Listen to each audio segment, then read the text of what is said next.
दानवीर कर्ण कुंती का पुत्र था। पांडु के साथ कुंती का विवाह होने से पहले ही इसका जन्म हो चुका था।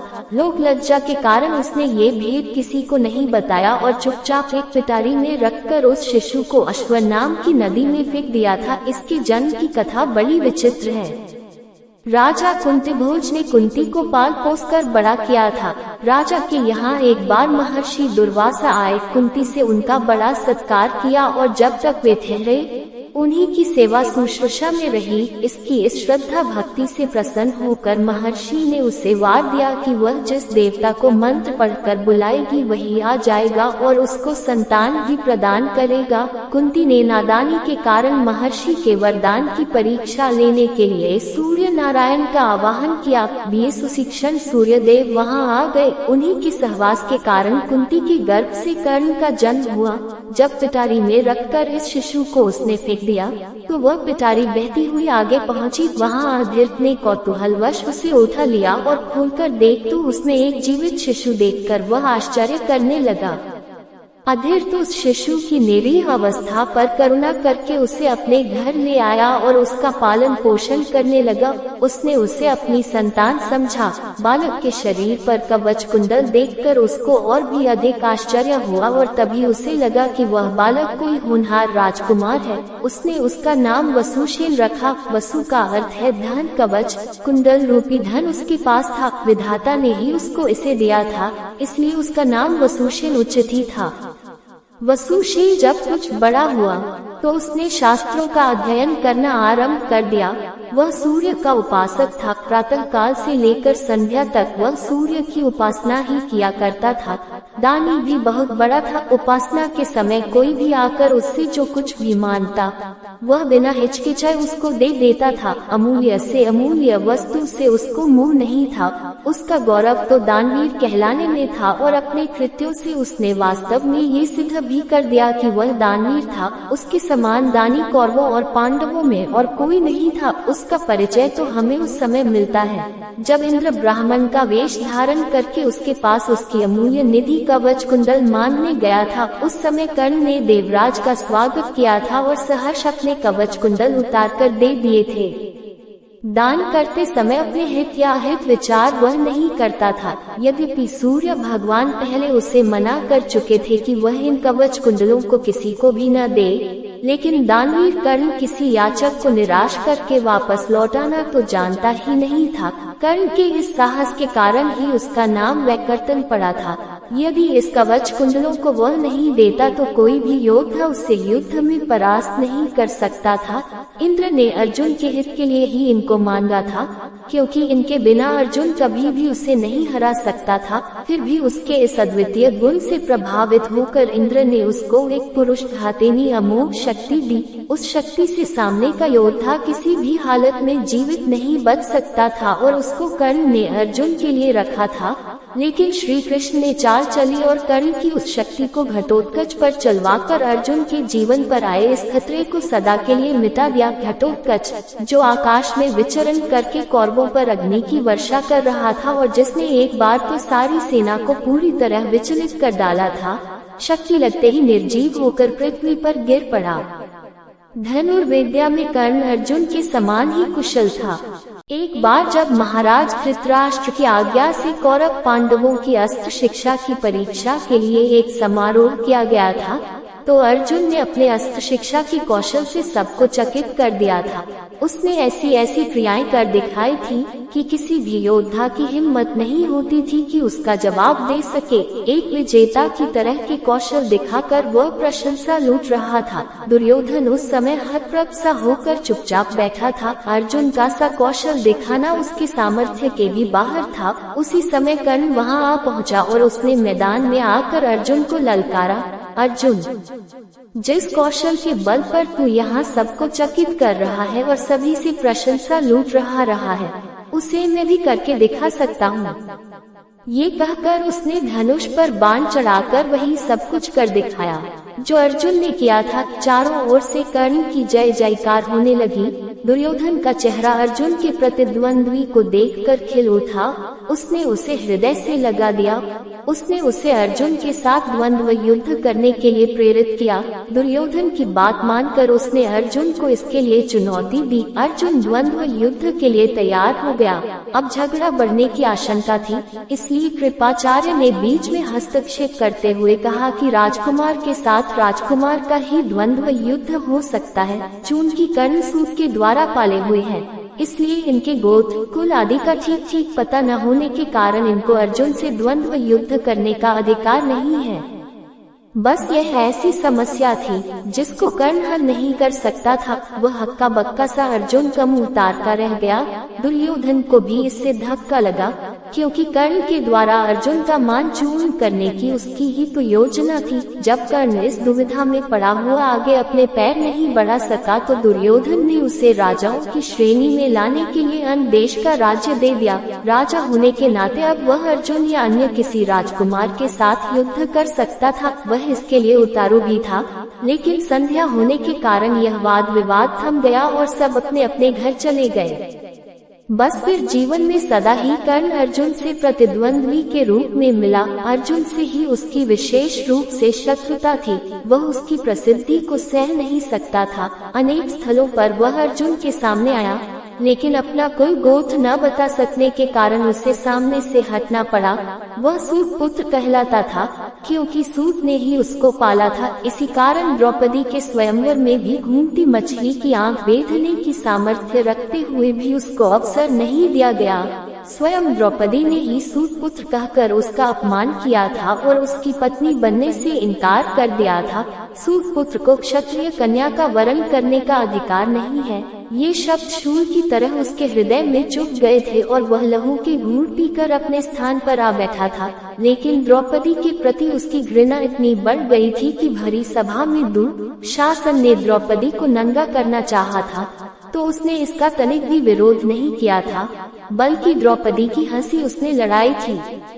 जब दुर्योधन के भाई विकर्ण ने कौरवों के इस घृणित व्यवहार की निंदा की थी, तो कर्ण ने उससे कहा था, विकर्ण, तुम अपने कुल की हानि करने के लिए पैदा हुए हो। अधर्म अधर्म तुम पुकार रहे हो।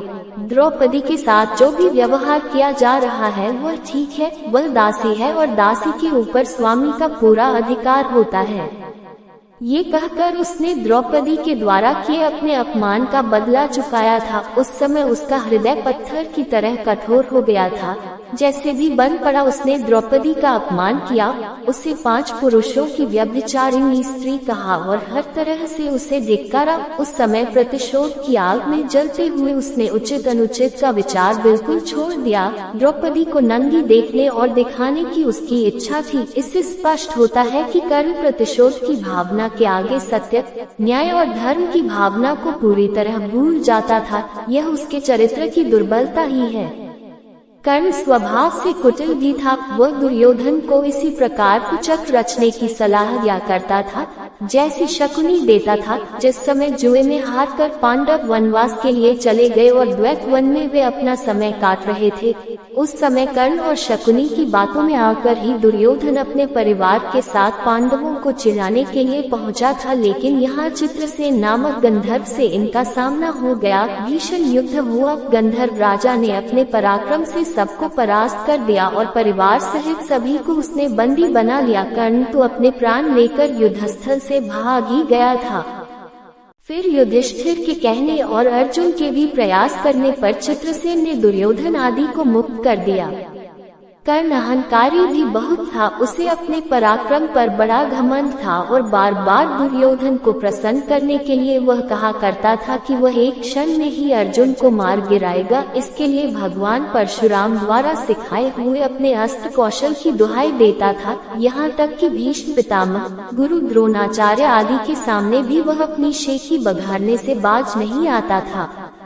एक दिन पितामह से न रहा गया। उन्होंने इसे फटकारते हुए कहा, दुरभिमानी कर्ण, व्यर्थ की बात क्यों किया करता है। खांडव दाह के समय श्री कृष्ण और अर्जुन ने जो वीरता प्रकट की थी, उसको याद करके तुझे लज्जित होना चाहिए। क्या तू श्री कृष्ण को साधारण व्यक्ति समझता है?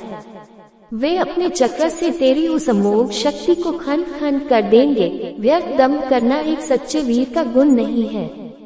पितामह की यह बात सुनकर कर्ण क्रोध हो उठा और उसने झल्ला कर अपने शस्त्र फेंक दिए और कहा, पितामह ने सभी के सामने मुझे लज्जित किया है। अब तो इनकी मृत्यु हो जाने पर ही मैं अपना पराक्रम दिखाऊंगा। इसी दुराग्रह के कारण जब तक भीष्म पितामह जीवित रहकर युद्ध करते रहे, कर्ण ने युद्ध में हाथ नहीं बटाया। जब उसने सुन लिया कि वे धराशायी हो चुके हैं, उस क्षण प्रसन्न होकर वह दुर्योधन के पक्ष में आकर शत्रु से युद्ध करने लगा। गुरु द्रोण के पश्चात कौरव सेना का तीसरा सेनापति वही था। इस वृतांत से यही स्पष्ट होता है कि वह अत्यधिक क्रोधी स्वभाव का था। सदा अहंकार में उसकी बुद्धि डूबी रहती थी और इस कारण बुद्धिमानों की बातें भी बुरी लगती थी। इसके विपरीत अर्जुन धीर बुद्धि और विनयशील था। इस सब के होते हुए भी कर्ण अपनी बात का धनी था। जो कुछ भी वचन वह दे देता था, उससे हटना तो वह जानता ही नहीं था। श्री कृष्ण ने उसे यह बता दिया था कि वह कुंती का ज्येष्ठ पुत्र है और साथ में उन्होंने उससे पांडवों की ओर मिल जाने का आग्रह भी किया था। लेकिन सब कुछ सुनकर भी उसने दुर्योधन के साथ विश्वासघात करना उचित नहीं समझा। श्री कृष्ण ने कहा था, कर्ण, भाइयों के विरुद्ध लड़कर उनको मारने की कामना करना पाप है। इसलिए तुम कौरवों का साथ छोड़कर पांडवों का पक्ष ले लो। युधिष्ठिर तुम्हें अपना अग्रज मानकर अपना जीता हुआ साम्राज्य तुम्हें ही दे देंगे। कृष्ण की यह प्रलोभन भरी बातें सुनकर भी कर्ण अपने वचन पर दृढ़ रहा और कहने लगा, श्री कृष्ण, दुर्योधन के साथ विश्वासघात करना सबसे बड़ा पाप है। यदि मैं उसकी मित्रता को तोड़कर पांडवों की ओर मिल जाऊंगा, तो सब यही कहेंगे कि कर्ण अर्जुन से डरकर उनकी ओर मिल गया है। फिर मैं ऐसा क्या करूं?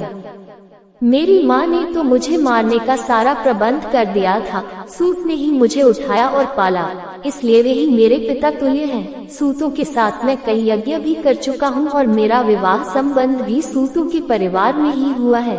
फिर मेरा पांडवों से क्या संबंध रहा? धृतराष्ट्र के घराने में ही दुर्योधन के आश्रित मैं रहा हूँ और 13 वर्ष तक मैंने उन्हीं का दिया हुआ राज्य किया है। फिर कैसे उनके साथ विश्वासघात कर दूं?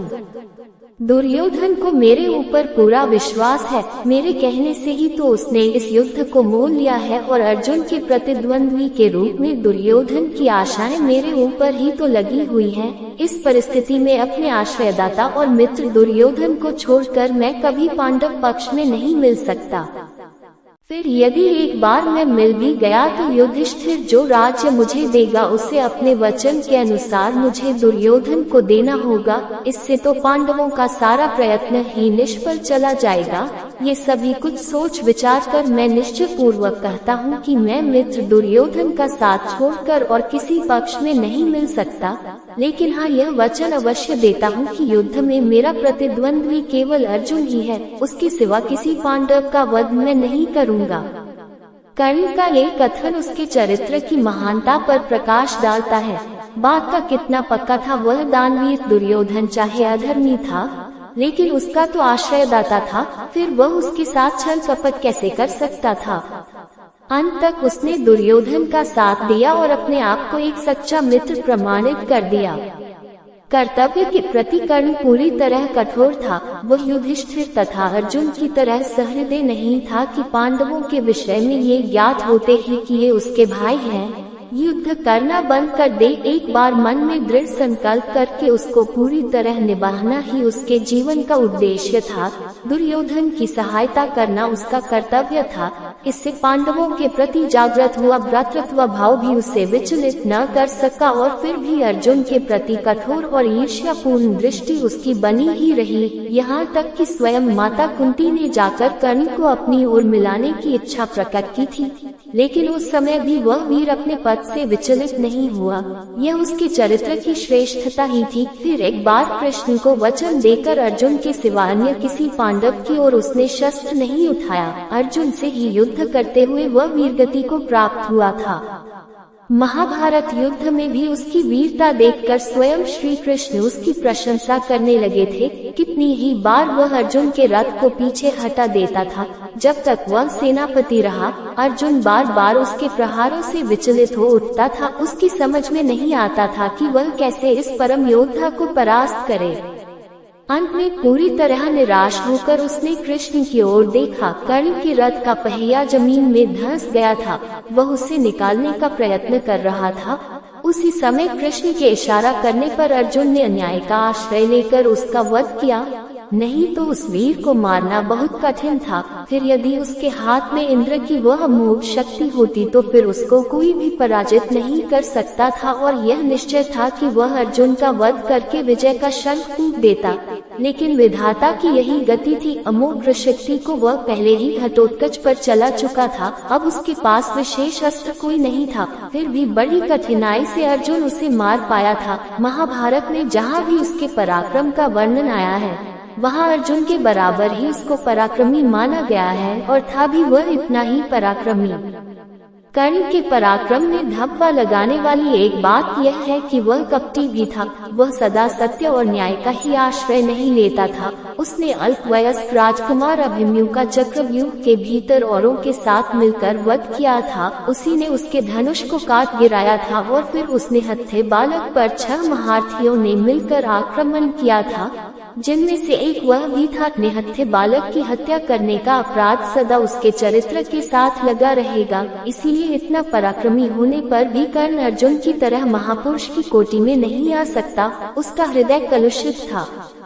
इस तरह कर्ण के चरित्र पर दृष्टिपात करने से मालूम होता है कि वह किसी दृष्टि से महान था और अपने किन्हीं व्यवहारों के कारण पतित भी था। उसकी महानता उसके दानवीर होने में है, उसके दृढ़ संकल्प होने में है, उसके अपने मित्र और आश्रयदाता के विश्वास पात्र होने में है। लेकिन छल और कपटपूर्ण व्यवहार, व्यर्थ का दाम और क्रोध उसके चरित्र की गरिमा को कम करते हैं।